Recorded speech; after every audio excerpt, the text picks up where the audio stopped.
What makes you nervous no matter how many times you do it? Comments. Sticking my hand inside the disposal when I drop a fork in it. I've seen people telling me to unplug the disposal. How does one do that? I use 2 spoons to try and fish stuff out, cause I'm paranoid one of my cats will turn on the disposal. Let's do the fork in the garbage disposal. Let's do the fork in the garbage disposal. Holy shit, you just opened up a memory bank I had long since forgotten about. Fucking seriously, ha ha ha. Immediately I was like, ring ting ting, ting ting ting lol. Approaching a green light that has been green too long, but you are getting to the distance where you don't know whether or not you should stop, or if you can stop. We have a certain light here that just feels off. It's green for like a year, then yellow for a split second, before it turns red. Always makes me nervous when driving past it. Tuning my violin. Ugh, when the E-string snaps and whips you in the face. The E-string is the worst. Had one time, it snapped while tuning before a concert. I was able to get a backup, but still it's nerve-wracking. Drive in front of a police officer when I have no reason to be nervous. Sit next to one at traffic lights. Do I look at them? If I don't, does it look suspicious? Do I pretend like I'm bored? What do I do? I had a buddy who used to wave at them whenever he would see one, as a joke. He stopped when they noticed him first and waved. His exact word were, "Oh, they know me." Asterisk gets pulled over asterisk SON. Why did you stop waving at us? I thought we were friends. The cops, was it something we said? Rev your engine and wink at them. Then drive real normal. Smile and wave, boys, smile and wave. Not with that hand. That's the hand with the blunt in it. Exactly. Toast at them with the hand holding the beer, of course. Using my table saw, even though I am a carpenter. Smart man, stay cautious. Constant vigilance, mad I'm moody. Handling an angle grinder makes me nervous. I have to use it frequently because of my job, but it never gets easier. For a couple months I had a job in a college machine shop. I was always healthily scared of those machines. You'd get trained up hearing the story of the lathe hair girl and worse blood-curdling tales. Always follow procedure, always double-check, always know the emergency stops, and if possible always have someone within shouting distance. I am a careful person, but lathes are so scary and unforgiving. Using a mandoline slicer. Even using the safety guard I get a little queasy when I have to use it.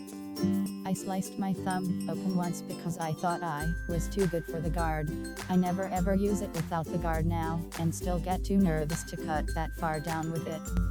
Same here. Tip of my finger. What a clean slice. Weird to look at, and then see the blood come out of each little pore. I always use the guard now. Calling off work. The worst. It makes me so nervous I almost always just suck it up and go into work lol. Totally agree. If I actually manage to get through the phone call, I spend the rest of the day feeling so guilty I feel worse than I would being sick at work. I'm lucky. My jobs don't hassle you. I just call and say I'm sick and can't come in, and they just say okay. They got other crap going on, and it's not worth their time asking questions or doing follow-up. I don't even have to do that. I just email my boss I won't be in, and he responds with OK NP. No phone call. Same, I actually text my supervisor, and she just says hope you feel better SOONEDIT. I've never gotten so many upvotes for semi-flexing that my supervisors are pretty cool. Thanks, I guess. Driving past / behind / in front of a cop. I've got a clean record, and I don't do anything illegal, but I feel like they will pull me over anyway, and I start to panic if they continue to follow me, even when on main roads. I look back every 5 seconds to see if they turn their lights and siren on to pull me over. Paranoia.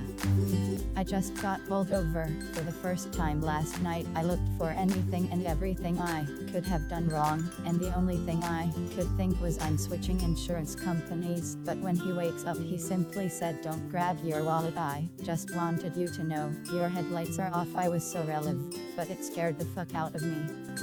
The only time I've ever been pulled over, I was driving down the motorway in fairly busy traffic when out of nowhere a dozen police 4x4s appear surrounding me and the car in front, forcing us to the hard shoulder. I switch off my engine and start panicking, then realize they probably didn't want me, but the white Land Rover in front get waved off without any further explanation. I still wonder what the guy did that they couldn't arrest them the normal less than /m greater than way. Flirt, ask someone out. I'm a very outgoing person. I'm not afraid of phone calls, talking to strangers, or meeting new people. In fact, I thrive on ITUNLESS. I'm interested in a person. Then I feel like I'd rather die than see their face. It's awful. I'm the same way. It's super annoying. I can give a speech in front of 2,000 people no problem, but as soon as I think I may have a chance with someone, I clam up. I am a straight man. I only feel comfortable flirting with other straight men. Putting my luggage in the overhead storage on a plane. Major anxiety, like what if I'm the last person on the plane and have to run around and look for a place to put my luggage. Especially on those little regional planes where the overhead compartment is the diameter of a football. Anytime I hand edit a database, 1,428,992 rows, affected 0.33 seconds. Oh no. Always run the conditional as a select first. See if what you think and the database think are the same. Edit. Holy crap. This was just an offhand comment. I never thought it would go ANYWHEREYES. Agreed 100% with everyone saying to start a transaction for the actual change. For anyone asking how to use the select first, take your statement delete from network.history mactable, where mac equal 0000DEADBEEF and change it to select $LTPERTINENT column S here $GT. From network.history mactable, where mac equal 0000DEADBEEF. Similar concept for update. It should less than /m greater than give you the same list of records delete will act on. With the understanding, of course, that the database is always changing depending on its purpose. Still, if you open the transaction, you will see the database at the state when the transaction was started. I am not a professional DBA, I'm a network engineer, can you tell? With a respectable baseline in PostgreSQL, use it to collect various network statistics, and yes, I've been bitten by not pre-running a query and not using a transaction to see what would happen. Oops. And if possible, do the change in a transaction that can be rolled back if you get a surprise. Oracle does this on its own thankfully, so you have to explicitly commit, which also sucks for junior devs because left open transactions lock the affected tables for as long as the transaction is kept open. I learned this the hard way 8 years ago when a whole automated warehouse stood still because of me. Lol. Anything that has to do with my car. I have been scammed even over a simple oil change. Even if I try to be confident, it's very clear once I start talking that I have no clue about cars. Literally had someone quote $400 to change an air filter. I said no because I could not afford it. Found out later how insane that quote was. Sadly, that just fueled my fear. I love it when they pull out my air filter to show me how dirty it is so they can charge me $100 to change it, and I'm like, oh wow, yeah, I'll have to change that. Now go put it back. Sometimes they just have a dirty one on standby and just everyone the same thing. It would be funny if they brought one out that's clearly not the brand you installed. This happened to my father-in-law.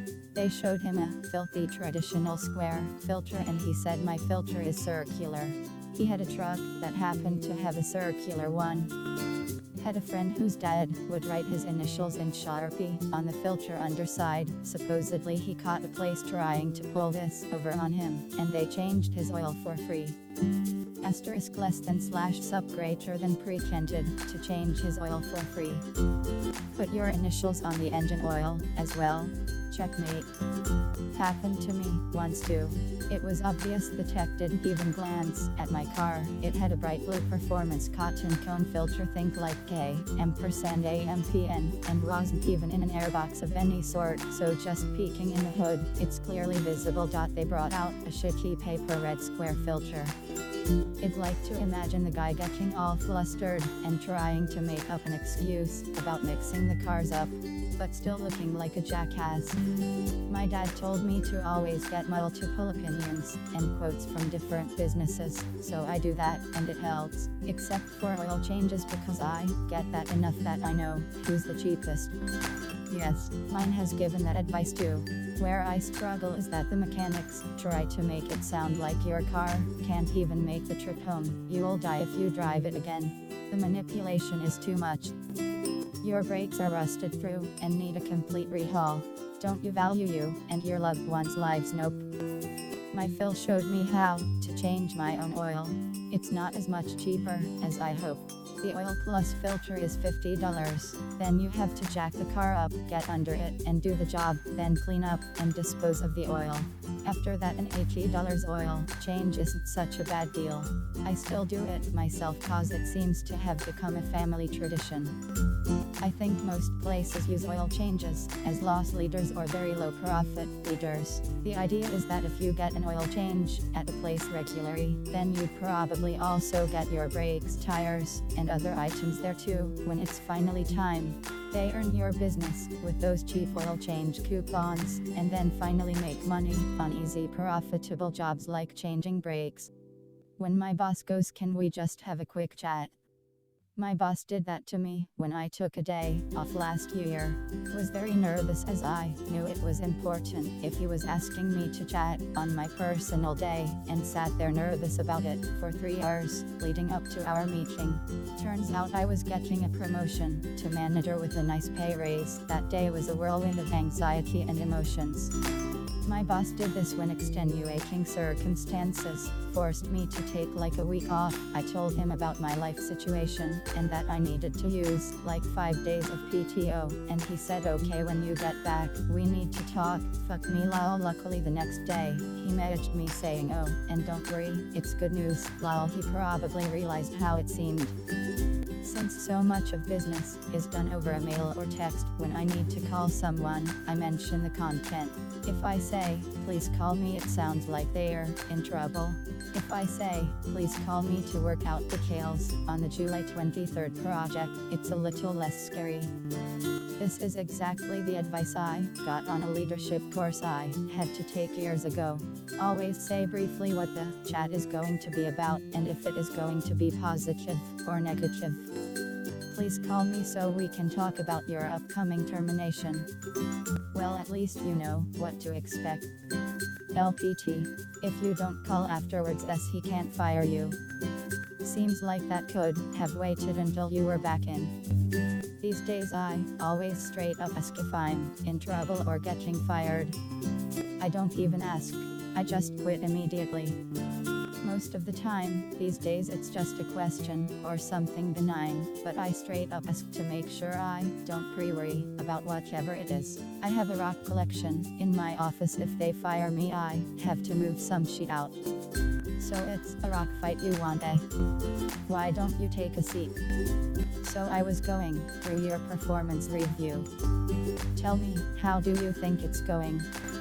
Or come into my office when you get a chance. There's something I'd like to discuss with you. Come on in. Shut the door. Oh, I need to answer this call. Let's discuss this tomorrow instead.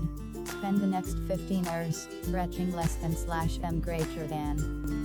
Job interviews. They suck most when you need a damn job, and in many cases, you can expect a high rejection rate. I have had way more than I ever wanted to end communication. Thanks for your application. Unfortunately, we've decided to proceed with other candidates at this time and wish you luck in your job search. I truly want to go to an interview and just give terrible answers. What did you do during this 1-year gap between these two jobs? %GT. Involuntary mental health commitment. Are you legally allowed to work in this country? %GT. Not only am I legally allowed to work here, but as a condition of my parole, I am required to have a job. End communication. Why would you like to work for us? Because I need money to live. Why else would I be here? You see, I have a really burning passion for not starving to death. Oh, I saw one of your employees snorting a line of coke in the bathroom on the way in and thought this would be a cool place to work. And I'm not telling you which employee either, cause I ain't no snitch ass bitch. Finding a tick on my body. Yes, think of what disease I will get. Found a tick inside my leggings while hiking Saturday, just ruined the rest of my hike. There is something so particularly creepy about their flat body black